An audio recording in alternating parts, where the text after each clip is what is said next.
Halo teman-teman, kembali lagi di channel Jago Ekonomi Official.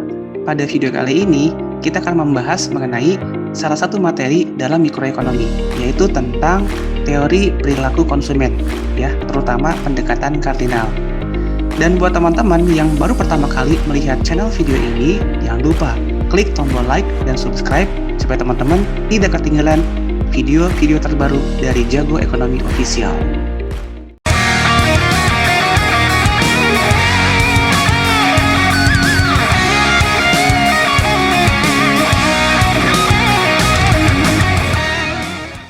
Halo semuanya, pada video kali ini kita akan membahas mengenai teori perilaku konsumen. Sebenarnya ada dua pendekatan yang membahas mengenai teori perilaku konsumen, yaitu pendekatan kardinal dan pendekatan ordinal. Nah, pada video ini kita akan membahas mengenai pendekatan kardinal. Namun sebelum membahas teorinya, kita harus tahu dulu apa itu perilaku konsumen. Perilaku konsumen adalah sebuah kegiatan yang berkaitan erat dengan proses pembelian barang atau jasa. Nah, biasanya kita sebagai konsumen ketika hendak membeli barang atau jasa akan mempertimbangkan mengenai harga, mutu, dan kegunaan sebuah barang ataupun jasa. Jumlah dan jenis barang yang dikonsumsi tiap-tiap orang tidaklah sama, ya, banyak faktor yang mempengaruhinya. Antara lain tingkat pendapatan, tingkat pendidikan, tingkat dan jenis kebutuhan, kebiasaan masyarakat, status sosial, dan selera masyarakat. Perilaku konsumen sendiri itu dibagi menjadi dua tipe, ada yang bersifat rasional dan ada yang bersifat tidak rasional. Ciri perilaku konsumen yang bersifat rasional itu antara lain, ya, satu, konsumen memilih barang berdasarkan kebutuhan, tidak semata-mata berdasarkan keinginan. Yang kedua, barang yang dipilih konsumen memberikan kegunaan yang optimal bagi konsumen. Yang ketiga, konsumen memilih barang yang mutunya terjamin. Dan yang keempat, konsumen memilih barang yang harganya sesuai dengan kemampuan konsumen. Sementara itu, ciri perilaku konsumen yang bersifat tidak rasional itu antara lain, satu, konsumen memilih barang bukan berdasarkan kebutuhan, melainkan karena merasa gengsi atau karena ingin pamer. Yang kedua, konsumen lebih mementingkan merek ketimbang nilai guna barang.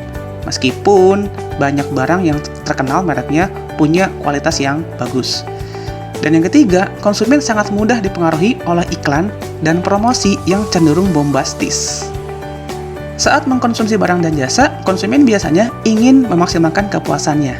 Nah, dalam teori perilaku konsumen, kepuasan ini disebut juga dengan utilitas atau utility. Dan untuk menganalisis perilaku konsumen dalam mengkonsumsi barang dan jasa, para ekonom menggunakan dua pendekatan, dan salah satunya adalah pendekatan kardinal. Sebuah barang dan jasa akan dianggap bernilai kalau dia punya nilai guna buat para penggunanya. Dalam pendekatan kardinal, nilai guna sebuah barang ataupun jasa itu sesuatu hal yang dapat diukur dengan angka. Satuannya adalah util. Nah, util itu sendiri adalah sebuah istilah yang diambil dari kata utility. Perlu kamu ketahui ya, bahwa util itu sebenarnya adalah satuan yang bersifat imajiner, satuan yang dibuat oleh para ahli ekonomi yang sepakat dengan pendekatan kardinal. Beberapa ahli ekonomi yang menjadi pelopor pendekatan kardinal antara lain Hermann Heinrich Goosen, William Stanley Jevons, dan Leon Walras. Dalam pendekatan kardinal dikenal dua macam jenis kepuasan, yaitu total utility atau kepuasan total dan marginal utility atau kepuasan marginal. Total utility adalah ukuran kepuasan total yang diperoleh dari mengkonsumsi sejumlah barang dan jasa. Sementara marginal utility adalah tambahan kepuasan yang diperoleh dari konsumsi satu unit tambahan barang. Untuk mengetahui lebih dalam mengenai total utility dan marginal utility, coba teman-teman lihat tabel berikut ini. Anggaplah seorang konsumen diminta untuk mengkonsumsi barang yang sama terus-menerus. Ya, Q menggambarkan jumlah unitnya. Ketika Q-nya 0, maka TU pun masih 0. Lalu ketika konsumen mengkonsumsi 1 unit barang, maka total kepuasannya sebesar 10 util. Kemudian, saat konsumen mengkonsumsi 2 unit barang, kepuasan totalnya meningkat menjadi 16 util, dan seterusnya. Kalau kalian perhatikan, ya, semakin banyak barang dikonsumsi, maka semakin besar kepuasan totalnya. Dan kepuasan total yang maksimum akan tercapai pada unit kelima, yaitu sebesar 22 util. Inilah yang dimaksud dengan titik jenuh. Lalu ketika ditambah lagi konsumsinya ya, menjadi 6 unit, maka kepuasan totalnya akan menurun menjadi 20 util. Sekarang kita akan membahas tentang marginal utility. Bagaimana cara menghitung marginal utility? Seperti ini cara menghitungnya, yaitu delta TU dibagi dengan delta Q. Misal ya, unit pertama, delta TU-nya adalah 10, delta Q-nya adalah 1. Jadi, MU sama dengan 10 dibagi 1, sama dengan 10. Artinya, unit pertama memberikan tambahan kepuasan sebesar 10 util. Berikutnya, unit kedua, tambahannya 1 unit. Tambahan kepuasan sebesar 6 util. Berarti MU sama dengan 6 dibagi 1. Sama dengan 6. Artinya, unit kedua memberikan tambahan kepuasan sebesar 6 util. Sekarang bagaimana cara menggambar kurva total utility? Perhatikan tabel berikut ini. Ya, coba lihat kolom total utility. TU nilainya di awal itu meningkat dari 0, 10, 16 sampai mencapai level jenuh titik puncak yaitu 22 util. Setelah kepuasan mencapai level puncak, maka dia akan turun. Pada unit ke-6, kepuasan total turun menjadi 20 util. Nah, kalau kita gambarkan dalam sebuah kurva, itu seperti ini, bentuk kurva total utility. Di awal dia meningkat, ya, sampai titik puncak, lalu dia akan menurun. Sekarang kita akan menggambar kurva marginal utility. Coba teman-teman perhatikan tabel berikut ini. Lihat yang kolom marginal utility. MU itu di awal meningkat, ya 10 util, tapi lama-lama akan semakin menurun dan terus menurun. Ya, ketika level kepuasan mencapai titik puncak di unit kelima dengan 22 util, maka MU-nya akan sebesar 0. Setelah itu, MU akan turun menjadi negatif. Seperti ini bentuk kurvanya.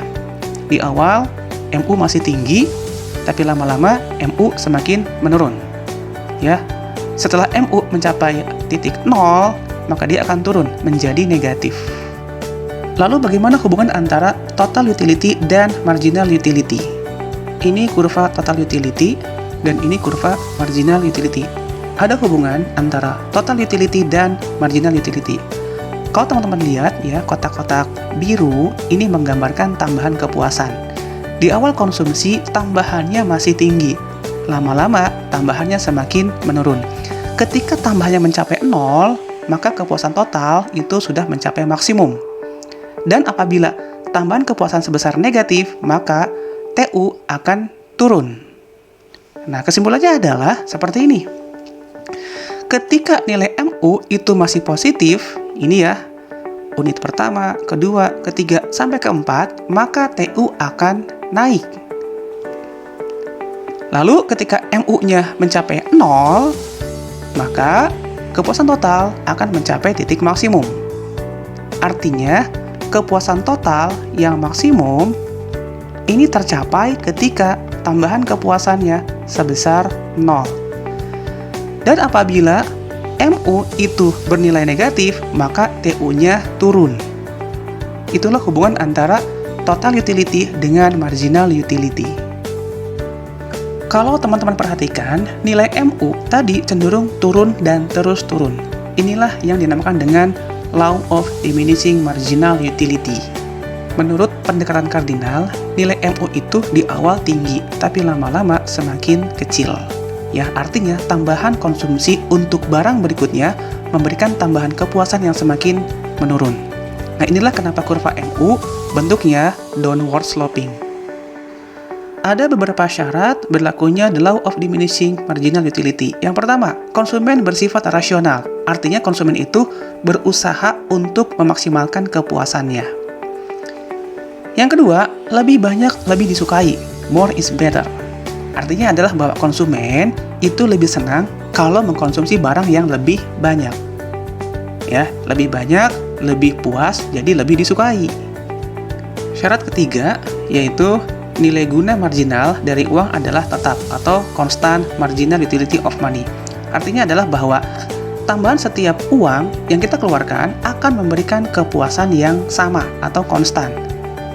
Nah, seperti ini penjelasannya. Ya, jadi ketika berapapun uang yang kita keluarkan, itu tambahannya memberikan tingkat kepuasan yang sama. Syarat keempat adalah barang yang dikonsumsi adalah barang normal, bukan barang yang dapat menimbulkan kecanduan. Contoh barang yang dapat menimbulkan kecanduan adalah narkoba. Nah, konsumsi narkoba itu tidak berlaku dalam teori ini. Kenapa? Karena semakin banyak narkoba yang kita konsumsi, ada kemungkinan tambahan kepuasannya semakin meningkat. Dan syarat terakhir adalah konsumsi dilakukan dalam periode yang berdekatan. Maksudnya adalah konsumsi antar unit untuk barang yang sama dilakukan tanpa jeda. Ya, ataupun kalau ada jeda itu sangat pendek. Dilakukan terus-menerus. Oke teman-teman, itu tadi penjelasan mengenai teori perilaku konsumen pendekatan kardinal. Nah, buat teman-teman yang suka dengan video ini, jangan lupa klik tombol like dan subscribe. Dan buat teman-teman yang punya pertanyaan, saran, ataupun komentar, silakan tinggalkan jejak di kolom komentar. Nah, jangan lupa saksikan video berikutnya mengenai teori perilaku konsumen pendekatan ordinal. Ya, sekian dari saya. Sampai ketemu lagi di video berikutnya. Bye-bye.